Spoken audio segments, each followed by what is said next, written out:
ये new board है जो लाइब्रेरी के लिए आया हुआ है, और इस बोर्ड का प्रोजेक्ट आईडी है 206। इसमें पिक्चर तो ओके है, लेकिन इस साइड में एक लाइन सा आ रहा है। ये लाइन सिर्फ इसी बोर्ड में आता है।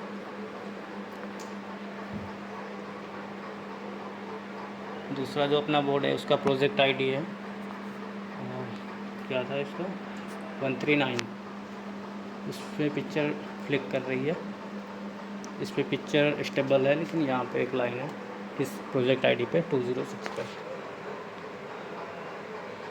139 इसका जो प्रोजेक्ट आईडी है उस पर पिक्चर ओके तो आ रही है, लाइन नहीं आ रहा ये वाला, लेकिन वहाँ पे पिक्चर फ्लिक कर रही है।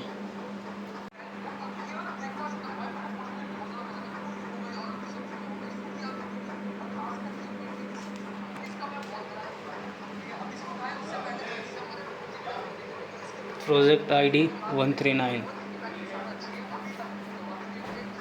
55MX 710DX।